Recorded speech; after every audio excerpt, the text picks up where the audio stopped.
ये तो जाहिर सी बात है, उन्हीं से ज़्यादा मांग होगी। बाकी जो भी पार्टी है वो तो आते जाते रहती है नीतीश कुमार के साथ। तो नीतीश कुमार जी से हमारा ये मांग है कि जब आप शिक्षक बहाली में, जो बीपीएससी शिक्षक बहाली अभी चल रही है, उसमें आप अपियरिंग में, चाहे वो बीएड अपियरिंग हो, डीएलएड अपियरिंग हो या सीटेड अपियरिंग हो, उसमें आपने फॉर्म भरने का मौका दिया। यानी कि जहाँ नौकरी मिलेगी वहाँ आपने अपियरिंग में फॉर्म भरने का मौका दिया, लेकिन जहाँ सिर्फ पात्रता परीक्षा हो रही है वहाँ आप अपियरिंग में फॉर्म भरने का मौका क्यों नहीं दे रहे हैं? जबकि एनसीटी स्पष्ट कर चुकी है कि कोई अगर एडमिशन ले लेता है तो उसको आप सीटेट या कोई पात्रता परीक्षा से वंचित नहीं कर सकते। सुप्रीम कोर्ट का भी आदेश है इससे संबंधित, और एनसीटी ने उसी का जिक्र किया है। तो हम सरकार से मांग कर रहे हैं कि एसटीटी 2023 का जो फॉर्म आया है उसमें अपियरिंग में फॉर्म भरने का मौका दिया जाए, चाहे वो बीएड हो या फिर पीजी अपियरिंग हो। पीजी 2 साल का कोर्स होता है, लेकिन बिहार में बहुत सारे यूनिवर्सिटी क्या 100% कर दीजिए, पटना यूनिवर्सिटी छोड़ दीजिए, तो बाकी सभी यूनिवर्सिटी में 2 साल का कोर्स 3 साल 2.5 साल में पूरा होता है, 3.5 साल में पूरा होता है। इसमें गलती किसका है? क्या बिहार के स्टूडेंट्स का गलती है? क्या बिहार के स्टूडेंट्स की ये मजबूरी है? क्या बिहार के स्टूडेंट्स का ये गुनाह है कि उन्होंने बिहार के यूनिवर्सिटी में एडमिशन लिया? बीएड का देखिए, चाहे मगध यूनिवर्सिटी हो, कोई यूनिवर्सिटी हो, उसका सेशन लेट चलता है, एग्जाम हो गया तो रिजल्ट नहीं, रिजल्ट आ जाता है तो मार्कशीट नहीं मिलता है। अभी हमारे पास खासकर मगध यूनिवर्सिटी का फोन आता है स्टूडेंट्स का, 5,000 रुपया मांग रहा है स्टाफ, 5,000 रुपया दो, तुरंत डिग्री सर्टिफिकेट दे देंगे, फलना सर्टिफिकेट निकाल के दे देंगे। ऐसे 4 महीना 5 महीना 1 साल भी लगा, इसे खुलेआम बोल रहे हैं मगध यूनिवर्सिटी वाले। तो सरकार क्यों नहीं इस पर कार्रवाई कर रही है कि 5,000 किस चीज़ के लिए मांगा जा रहा है? तो हमारे जब आपका सेशन लेट चल रहा है, बीएड हो या पीजी हो सबका, तो क्यों नहीं आप अपियरिंग में फॉर्म भरने का मौका दे रहे हैं? इसलिए हम ये मांग कर रहे हैं सरकार से कि एसटीटी 2023 में अपियरिंग में और जो लोग एडमिशन ले चुके हैं उन सबको मौका दिया जाए, चाहे वो पीजी में हो या फिर बीएड हो, जैसा सीटेट में होता है। हम एक लाइन में मांग कर रहे हैं सरकार से कि जो सीटेट में होता है, जिस तरह से फॉर्म भरने दिया तो उस तरह से आप एसटीटी 2023 में फॉर्म भरने का मौका दीजिए। दूसरी बात कि आपको इतनी हड़बड़ी क्यों है? सरकार 9 अगस्त को आप सुबह में नोटिफिकेशन जारी करते हैं, शाम से आप फॉर्म भरवाना शुरू करते हैं। 23 अगस्त को लास्ट डेट है और 24, 25, 26 को बिहार में शिक्षक बहाली चल रही है। अब परीक्षार्थी बहुत सारे ऐसे हैं जो शिक्षक बहाली में भी शामिल है और एसटीटी का फॉर्म भी भरेंगे। अब वो फॉर्म भरे एसटीटी का कि एडमिट कार्ड निकाले शिक्षक बहाली का, यानी कि सरकार की मंशा दिखा रही है कि क्या चाह रही है सरकार। आप 26 तारीख के रात में नोटिफिकेशन जारी कर सकते थे, 27 तारीख को नोटिफिकेशन जारी कर सकते थे, और आज तक कोई भी फॉर्म निकला हो बिहार में, हमें बता दीजिए कि इतना कम समय दिया गया हो फॉर्म भरने के लिए, मात्र 15 दिन समय। उसमें भी अभी 4 दिन से फोन आ रहा है हमारे पास कि पेमेंट 2 बार हो गया, फंस गया, आगे प्रोसेस नहीं हो रहा है बहुत सारे स्टूडेंट्स का। एडिट का ऑप्शन क्यों देना चाहिए एसटीटी में, ताकि एडिट करे। पहले क्या कहा गया था, आप लिविंग सर्टिफिकेट लगाइए स्कैन करके, living LEAVING, living sir LEAVING, सब लोगों ने समझ लिया कॉलेज लिविंग सर्टिफिकेट, वही मतलब होता है लिविंग का क्या मतलब। बाद में क्या किया BSCB ने LIVING, आवासीय का रेसिडेंशियल नहीं करके लिविंग सर्टिफिकेट। तो आपका तो स्पेलिंग गलती है, इसका आप खामियाजा स्टूडेंट्स को क्यों भुगतना पड़ा? जो लोग लिविंग सर्टिफिकेट यानी कि कॉलेज लिविंग सर्टिफिकेट दे दिए तो उनको तो आप दीजिएगा ना सुधार का मौका, कि एडिट का मौका, ताकि वो सुधार सके। और एक बार आप बोलते हैं स्व अभिप्रमाणित सेल्फ अटेस्टेड आपको डॉक्यूमेंट्स देना है, फिर बोलते हैं कि ओरिजिनल डॉक्यूमेंट्स आपको स्कैन करके देना है। तो ओरिजिनल डॉक्यूमेंट्स पे कोई सेल्फ अटेस्टेड कैसे करेगा भाई? ओरिजिनल डॉक्यूमेंट्स पे सेल्फ अटेस्टेड होता है कि जेरॉक्स पे होता है, फोटो स्टेट पे होता है? तो ये स्पष्ट करे, एडिट का मौका दिया जाए। और फॉर्म भराने की जो एसटीटी 2023 है उसमें फॉर्म भरने की तिथि 20 दिन आगे बढ़ाई जाए, क्योंकि सरकार 1,70,000 सीटों पर वैकेंसी जरूर निकाली है, लेकिन सरकार को भी इस चीज़ का एहसास हो गया होगा। हम लोग तो पहले से कहते आ रहे हैं कि भले आप इतना लाख वैकेंसी निकाल दिए, लेकिन इसका क्रेडिट नीतीश कुमार जी को नहीं गया। क्यों नहीं गया? क्योंकि 15-16 बार संशोधन हुआ और बार स्टूडेंट्स को परेशानी झेलना पड़ा, और फिर एसटीटी 2023 आया, उसमें भी परेशानी झेलना पड़ा है। और अभी ये चर्चा चल रही है कि दिसंबर जनवरी में फिर वैकेंसी आएगी। तो नीतीश कुमार जी से हम हाथ जोड़कर विनती कर रहे हैं कि आप इतनी बड़ी वैकेंसी दे रहे हैं, लेकिन इसका क्रेडिट आपको क्यों नहीं मिल रहा है? जरा सोचिए, आपके जो अधिकारी है शिक्षा विभाग में आपकी छवि को खराब कर रहे हैं। आखिर एसटीटी 2023 में अपियरिंग में क्यों नहीं मौका दिया जाना चाहिए? आप मौका दीजिए। जब शिक्षक बहाली में आप अपियरिंग में मौका दिए हैं तो फिर इसमें क्यों नहीं दीजिएगा? 3-4 महीना 5 महीना पहले ये कहा गया कि लाइब्रेरियन की वैकेंसी आएगी, एसटीटी 2023 में लाइब्रेरियन के लिए एसटीटी आयोजित करवाई जाएगी। अभी जब एसटीटी 2023 आया, लाइब्रेरियन का जिक्र नहीं है। 2008 के बाद लाइब्रेरियन की वैकेंसी नहीं आई, तो क्या लाइब्रेरियन की वैकेंसी कैसे आएगी? एसटीटी आप लीजिएगा या डायरेक्ट बहाली निकालिएगा, ये स्पष्ट कीजिए। लाइब्रेरियन के लिए क्यों नहीं आप कर रहे हैं? और STT जो 28 जो आया उसमें आप उम्र सीमा में छूट क्यों नहीं दे रहे हैं? किसी का उम्र जो है स्थिर नहीं रहता है। 2019 में आप निकाले साइंस सब्जेक्ट के लिए, उसके बाद अभी निकाले 4 साल में, तो एज किसी का स्थिर नहीं रहा। 2011 में निकाले थे आर्ट्स विषय के लिए, उसके बाद अभी निकाले हैं 11th-12th के लिए आर्ट्स विषय के लिए। तो ये तो सरकार को सोचना चाहिए ना, शिक्षा विभाग के अधिकारियों को सोचना चाहिए कि उम्र किसी की स्थिर नहीं रहती, इसलिए उम्र सीमा में भी छूट देनी चाहिए। और STT में अपीयरिंग में मौका हर हाल में मिलना चाहिए। अगर अपीयरिंग में मौका नहीं मिलता है तो लाखों स्टूडेंट्स वंचित रह जाएंगे STT का फॉर्म भरने से, क्योंकि STT हर साल नहीं आती है।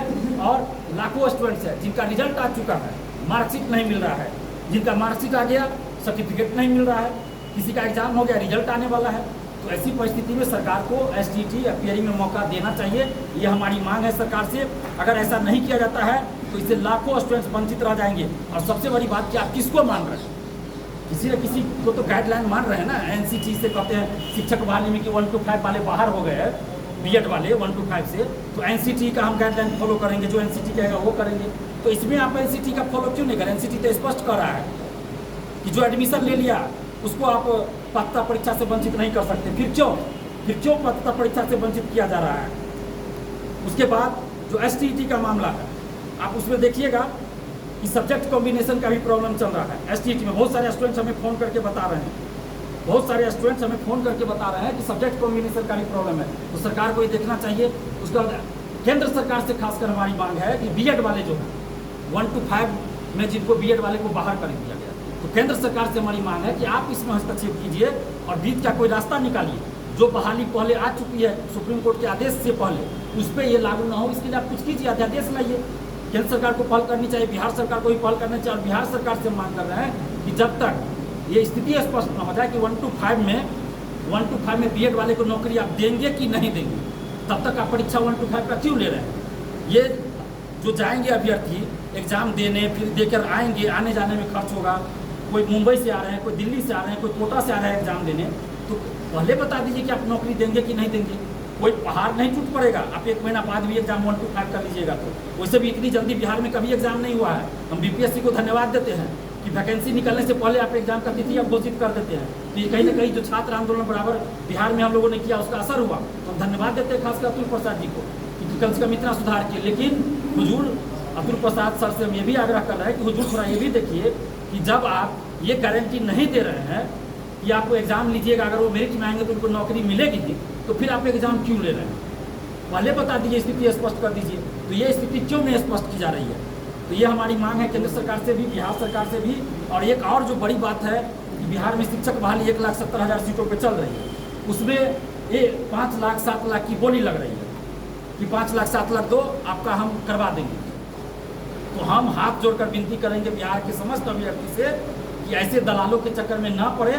दिलीप कुमार वो शख्स है जो 1 साल पहले ये कहता था कि BPSC भ्रष्टाचार का अड्डा है, और BPSC ऑफिस के गेट के बाहर जाके हम प्रेस कॉन्फ्रेंस करते थे, और परीक्षा नियंत्रक और उस समय के जो अध्यक्ष थे RK महाजन जी, उनके खिलाफ हम बोलते थे।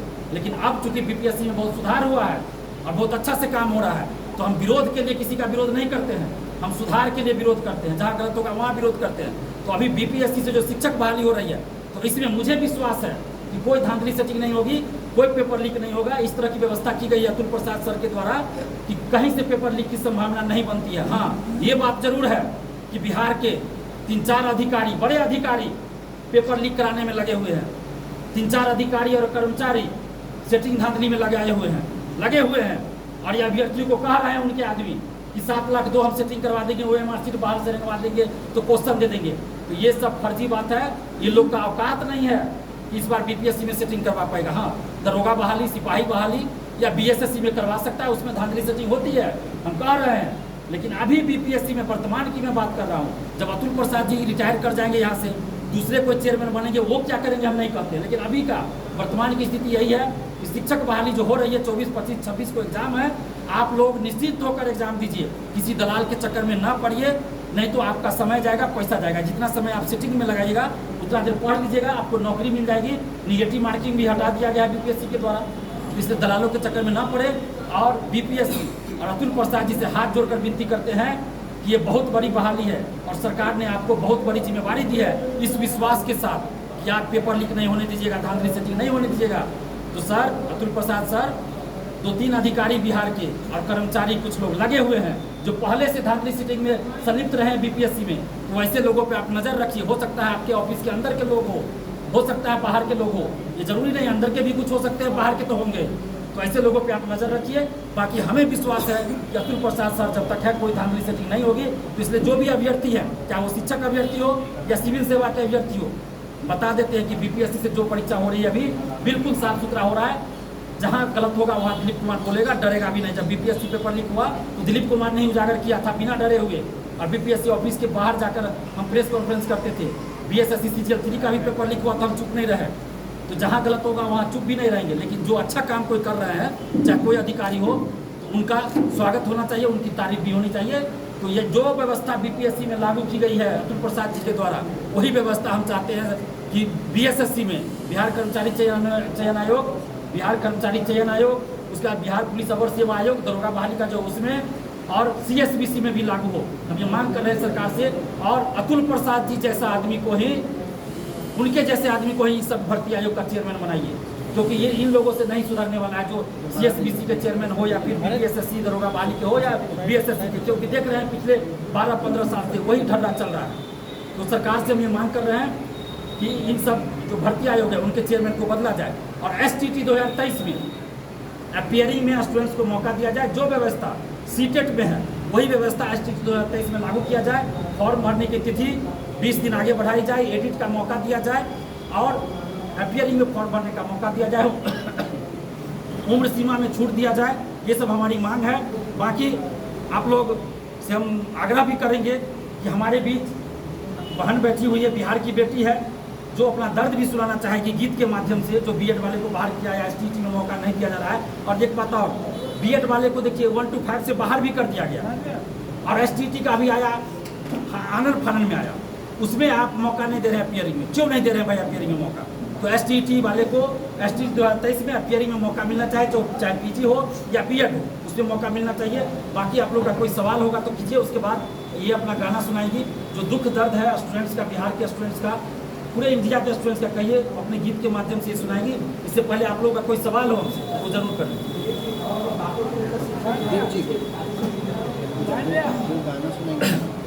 देखिए, शिक्षा विभाग के अधिकारी से मिलने की जहाँ तक बात है, तो हम लोग बहुत चक्कर लगा चुके हैं और देख चुके हैं कि कोई फायदा नहीं होता। जब तक नीतीश कुमार जी डायरेक्ट नहीं कुछ करेंगे, कुछ असर नहीं होता है।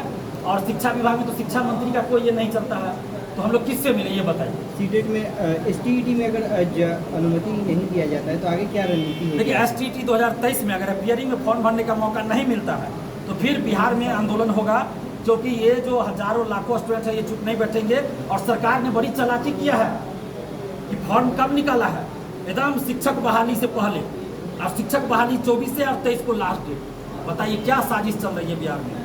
ये साजिश ही ना कहेंगे इसको। आप 26 तारीख की रात में भी निकाल सकते हैं, आप 15 दिन मात्र समय। अरे कल आपके पास उसका कैपेसिटी नहीं है, जो सर्वर बनता है आपका, जो वेबसाइट बनता है वो लास्ट में काम नहीं करता है, सबका पेमेंट फंस रहा है। इसलिए मांग कर रहे हैं हाथ जोड़कर नीतीश कुमार जी से या अपियरिंग में एसटीटी 2023 में फॉर्म भरने का मौका दीजिए। जो व्यवस्था सीटेट में है वो व्यवस्था लागू कीजिए, पीजी वाले भी हो या बीएड वाले हो। ये